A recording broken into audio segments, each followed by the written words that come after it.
on the big screens at either end. Thanks to the folks at Big Moving Pictures. David Knight, thank you very, very much for working out things to be here. But taking off right now in front of you, you can see that beautiful old airplane. Now listen to the difference in the sound of this engine versus the Corsair.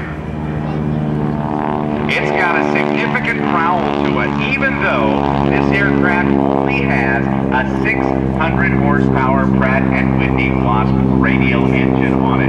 Kevin Russo taking off in the Navy version of the Texan called the SNJ. The Navy had different designations for its aircraft, and that growl you hear is not the sound of the engine itself, but of the big two-bladed Hamilton Standard propeller, the tips going supersonic. Right overhead.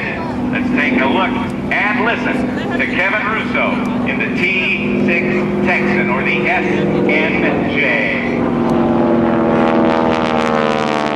Focus on now. The pilot maker is what they call this airplane. As he pulls up into the vertical, rolls the airplane 90 degrees and pulls on the stick and does a clover loop to start things off for us.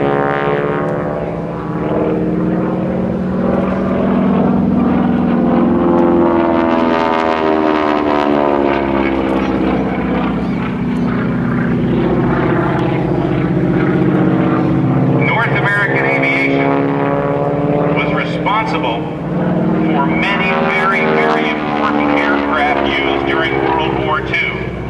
Of course, the T6 as we're seeing it here today.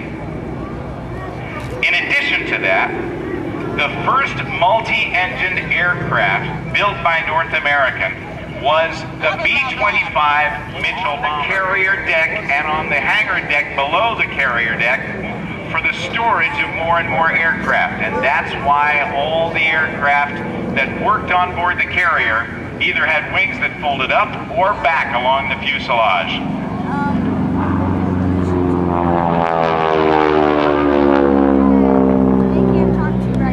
The B-25 Mitchell bomber, that first of the multi-engine airplanes built by North American, is probably the Doolittle raid, directed by then Major James Doolittle. And 16 of these twin-engine bombers, the medium bombers, were actually loaded aboard the aircraft carrier USS Hornet. And the carrier battle group proceeded very, very close to Japan and launched an attack on Japan just 4 months after the devastating attack on Pearl Harbor by the Japanese Navy aircraft. Kevin Russo doing a 4-point hesitation roll as he stops the airplane every 90 degrees around the axis.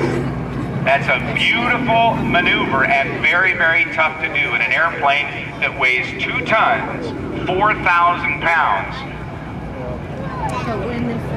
and only has a 600 horsepower engine.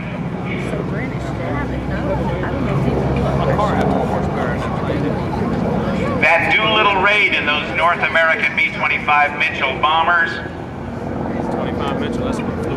made the first attack on Japanese soil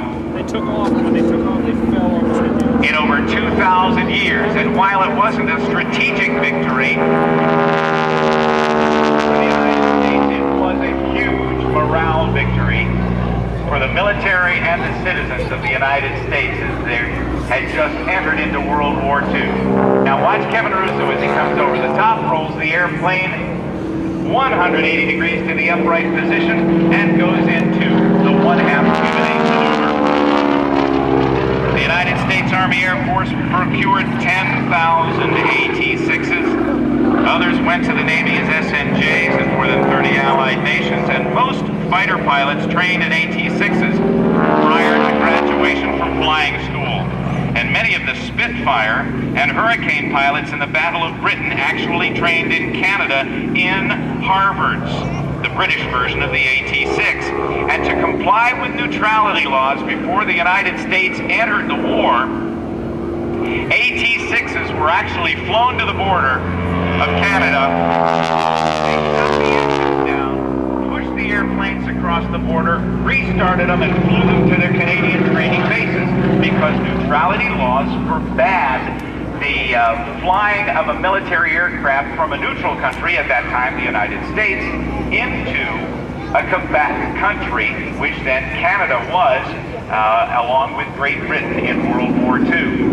Up in Holton, Maine, interestingly, the customs agents for both the United States and Canada really got ingenious, and they would allow the airplanes to taxi to the border, and then they would politically move the border to the tail of the aircraft and let them fly on without even having to shut down the engines.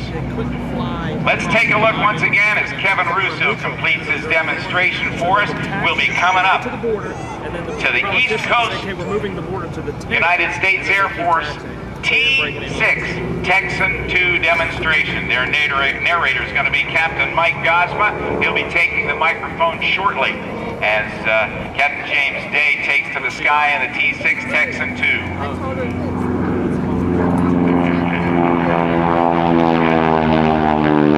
Depending on whose book you read, over 15,000 Texans. Another reference book says over 22,000 were built. $288,450 in 2005 dollars. That's a lot of cash.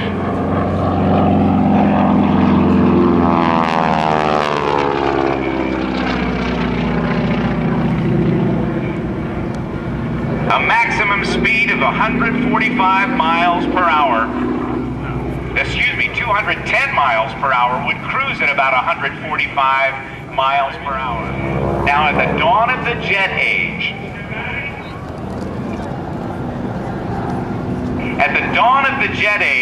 in the Korean conflict, American F-80s and Navy Panthers and Air Force Sabre jets were going so fast that it was really tough for them to see the targets.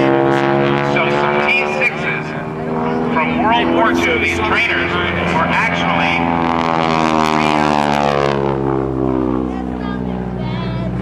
with white phosphorus rockets and some guns. Those white phosphorus rockets were known as Willie Pete's, and they would fly low and slow, marking the targets for the fast-moving jets. He was seated about 3 times the force of gravity in this bank.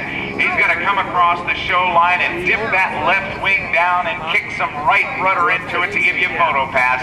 Ladies and gentlemen, here's the smoke. It's not going to be a demo. It's not a demo. Yeah, it is. Yeah, it is. It's going to be. And there's the wing dip, and there you have a beautiful photo pass of the SNJ, the Texan.